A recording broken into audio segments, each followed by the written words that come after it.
और सबसे पहले ये पूछना चाहेंगे, जो एक एक्वायर्ड आपने यहाँ से जो किया है Kashipur infra and freight terminal private limited for 142.8 crore in cash, तो उसको फंड कैसे करेंगे सर, वो योजना के बारे में बताइए। नमस्कार। देखिए, ये टोटल एक्विजिशन जो है 165 करोड़ की है। उसमें 155 करोड़ एंटरप्राइज वैल्यू है और 9 करोड़ का लैंड साथ में, जो कि कंटिगुअस लैंड है, साथ में मिलता हुआ लैंड है, वो हम लोगों ने लिया है। इसमें जो फंडिंग है उसमें 90 करोड़ गेटवे डिस्ट्रिक्ट पार्क्स ने अपने कैश रिजर्व से डाला है और 75 करोड़ का नया लोन लिया है। तो टोटल ये 165 करोड़ की लागत इस तरह से लगाई गई है। जी, साथ ही सर एक्विजिशन के बारे में ही हम पहले पूरी चर्चा करेंगे, फिर बिजनेस के ऊपर आएंगे। अगर स्केलअप के बारे में बात करें, बिजनेस स्केलअप के बारे में, तो यहाँ पर अभी जो है 3000 TEUs का जो वॉल्यूम्स है, कितना मल्टीप्लाई यहाँ से कर सकते हैं, क्या प्लान्स है?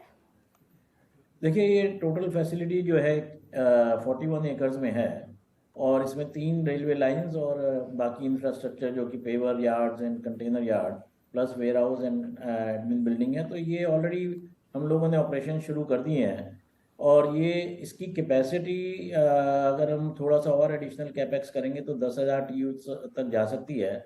लेकिन जो अभी वर्तमान इंफ्रास्ट्रक्चर है वहाँ पर, उससे हम जो करंटली 3,000 कंटेनर्स का जो बिजनेस है, जो कि हमने ट्रेन ऑपरेशंस अपने शुरू कर दिए थे फर्स्ट वीक ऑफ दिसंबर से, तो ये 3,000 से 5 से 6,000 बहुत छोटे टाइम में एग्जिस्टिंग कैपेसिटी में ही हो जाएगा और फर्दर कैपेसिटी के लिए लैंड इंफ्रास्ट्रक्चर थोड़े से ही खर्चे में डेवलप हो जाएगा। जी, और नेक्स्ट आपने जैसे कहा था रेल ट्रांसपोर्टेशन से रेवेन्यू अर्न करने के बारे में, जो by providing exclusive rail services to the ICD, वो अमाउंट के बारे में आप क्या कहेंगे?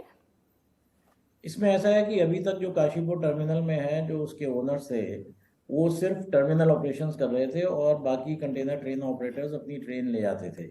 अब इस एग्रीमेंट के तहत और जो परचेज करा है उसमें गेटवे डिस्ट्रिक्ट पार्क्स के पास ही एक्सक्लूसिव राइट्स होंगे ट्रेन हॉलेज के, और terminal earnings as well as, मतलब जो last mile connectivity, first mile connectivity trailer से करी जाती है। तो अगर 3,000 कंटेनर का हम रेवेन्यू देखें तो वो 100 करोड़ से ऊपर ऑलरेडी है। तो इसको हम अगले 2-3 साल में डबल करने का प्रयास करेंगे। जी, और प्रेम किशन जी, अब पूछना चाहूँगी ब्लेंडेड एबिटा पर यूनिट के ऊपर अगर बात करें, कितना एक्सपेक्ट कर रहे हैं आप फ्रॉम दिस?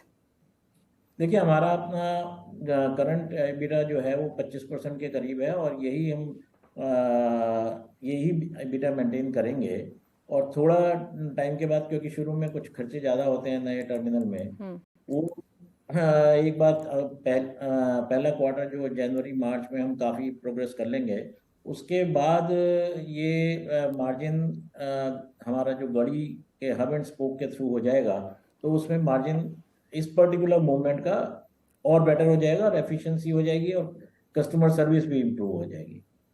जी, और टर्मिनल स्प्रेड के बारे में आपने जैसे अभी जस्ट बताया पहले 41 एकर्स ऑफ लैंड, तो हम समझना चाहेंगे यहाँ से विदाउट फर्दर सिग्निफिकेंट इन्वेस्टमेंट कितना एक्सपांड आप करेंगे?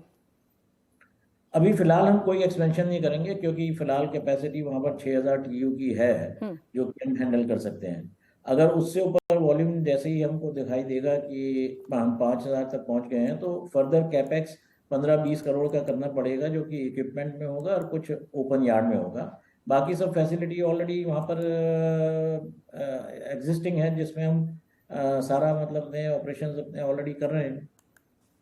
जी, और साथ ही एक्विजिशन के ऊपर हमने बात किया सर, अभी बिजनेस के ऊपर कुछ सवाल मैं करना चाहूँगी, जानना चाहूँगी volume growth outlook for the year आप क्या देना चाहेंगे, पर्टिकुलरली बात करें rail and CFS container freight station का?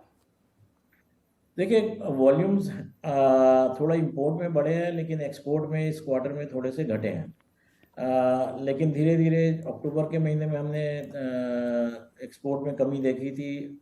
नवंबर के सेकेंड हाफ में वो पिकअप होना शुरू हुआ है, दिसंबर में थोड़ा बेटर हुआ है। तो ओवरऑल वॉल्यूम्स हमारे डेफिनेटली हायर रहेंगे, लेकिन जो बढ़त हम सोच रहे हैं वो जब तक मैक्रोज इम्प्रूव नहीं हो जाते, थोड़ा चाइना की कोविड सिचुएशन सही नहीं हो जाती और थोड़ा वेस्ट में जो स्लो डाउन है, तो एक्सपोर्ट के ऑर्डर्स पिकअप उसी उन्हीं चीज़ों से करेंगे। तो आगे आने वाले साल में हमको को अच्छी उम्मीद है। इसी फाइनेंशियल ईयर में हम नेक्स्ट क्वार्टर में थोड़ा सा इस क्वार्टर से और भी बेटर करेंगे। जी, डेफिनेटली। और साथ ही जयपुर कैपेक्स के बाद अगर आपको क्या लग रहा है वॉल्यूम्स और रेवेन्यू के बारे में अगर बात करें, तो कुछ जंप एक्सपेक्ट कर रहे हैं इसके बाद कुछ? डेफिनेटली जयपुर का जो लैंड एक्विजिशन पूरा हो गया है, उस पर कंस्ट्रक्शन शुरू हो गई है, तो 2023 साल में हम वो ऑपरेशनल हो जाएगा। और वो हमारे लिए, क्योंकि वो डबल स्टैक रूट पर है, तो वो काफ़ी हद तक हमारे double stack Garhi hub and spoke से उस डबल स्टैकिंग इम्प्रूव करेगा। तो वो टोटल प्रोजेक्ट कॉस्ट हमारी लगभग 80 से 90 करोड़ है, और उसमें भी हमारे कैपेसिटी 10,000 टीयू की होगी, पर हमको उम्मीद है कि पहले साल में हम 3,000 टीयू शुरू कर देंगे। ओके। साथ ही सर पूछना चाहूँगी आपके बिजनेस के डेडिकेटेड फ्रेट कॉरिडोर के बारे में अगर बात करें तो ग्रोथ में कितना कंट्रीब्यूशन आप इसका देख रहे हैं? डेडिकेटेड फ्रेट कॉरिडोर में हमको ग्रोथ कंट्रीब्यूशन काफ़ी अच्छा ऑलरेडी मिला है और आगे भी मिलता रहेगा, क्योंकि अभी ये कंप्लीट नहीं हुआ है। कुछ सेक्शन इसके अभी बाकी हैं, और जो कि अगले 6 महीने में मुंद्रा पिपावा पोर्ट की तरफ हो जाएंगे। और नावा शेवा में उम्मीद करी जाती है कि 1 साल तक 1 साल लगेगा इसको पूरा होने में। तो ये सारे मिलाकर हमारी double stack movement, high speed train and higher weight category के कंटेनर्स हम लोग मूव कर पाएंगे, तो वॉल्यूम्स में और रेवेन्यू में दोनों में ही ग्रोथ मिलेगी। जी। और सर डेट के ऊपर अभी बात करें तो नेट डेट फ्री कब तक होंगी कंपनी, कुछ प्लान्स, कुछ योजना? देखिए, डेट फ्री कोई मीनिंग नहीं है, क्योंकि कुछ अपने फंड्स, कुछ डेट लेके पुराना डेट हम रेगुलरली पे कर रहे हैं। तो हमारा जो नेट डेट है वो more than 1 times of EBITDA नहीं जा रहा है। तो अप टू 1 टाइम्स और 1.2 टाइम्स ऑफ EBITDA हम लोग बहुत कंफर्टेबल है, क्योंकि इन द पास तो हमारा 4 टाइम्स EBITDA हो गया था, उसको हमने डेट को कम करके और उसको बैलेंसिंग कर रहे हैं कि जिसमें अपना भी फंड्स लगे कैपेक्स करने में, कुछ नए लोन्स ले लें, पुराने लोन्स रिटायर होते रहें, डिविडेंड डिविडेंड पॉलिसी भी मेंटेन करते रहें। ये कंपनी की तो ओवरऑल सोचने का तरीका है। ओके। एंड लास्टली सर जानना चाहूँगी on Snowman Logistics, so are you looking for buyers for Snowman logistics?